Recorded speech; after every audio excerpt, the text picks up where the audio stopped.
अमृत की खेती। Gautam Buddha's inspirational story in Hindi. एक बार भगवान बुद्ध भिक्षा के लिए एक किसान के यहाँ पहुंचे। तथागत को भिक्षा के लिए आया देखकर किसान उपेक्षा से बोला, श्रमण, मैं हल जोतता हूं और तब खाता हूं। तुम्हें भी हल जोतना और बीज बोना चाहिए और तब खाना खाना चाहिए। बुद्ध ने कहा, महाराज, मैं भी खेती ही करता हूं।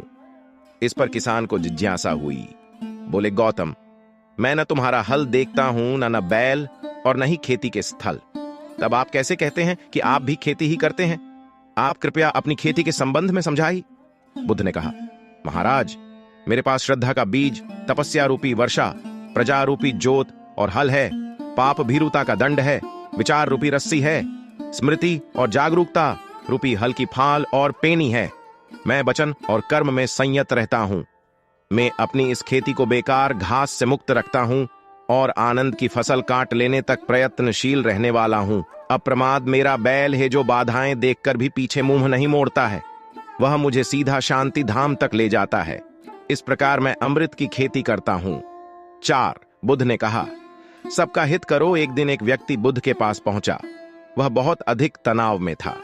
अनेक प्रश्न उसके दिमाग में घूम घूम कर उसे परेशान कर रहे थे, जैसे आत्मा क्या है, आदमी मृत्यु के बाद कहां जाता है, सृष्टि का निर्माता कौन है, स्वर्ग नरक की अवधारणा कहां तक सच है और ईश्वर है या नहीं। उसे इन प्रश्नों के उत्तर नहीं मिल रहे थे। जब वह बुद्ध के पास पहुंचा तो उसने देखा कि बुद्ध को कई लोग घेर कर बैठे हैं। बुद्ध उन सभी के प्रश्नों व जिज्ञासाओं का समाधान अत्यंत सहज भाव से कर रहे हैं। काफी देर तक यह क्रम चलता रहा, किंतु बुद्ध धैर्यपूर्वक हर एक को संतुष्ट करते रहे।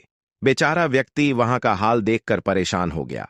उसने सोचा कि इन्हें दुनियादारी के मामलों में पड़ने से क्या लाभ, अपना भगवद भजन करें और बुनियादी समस्याओं से ग्रस्त इन लोगों को भगाएं।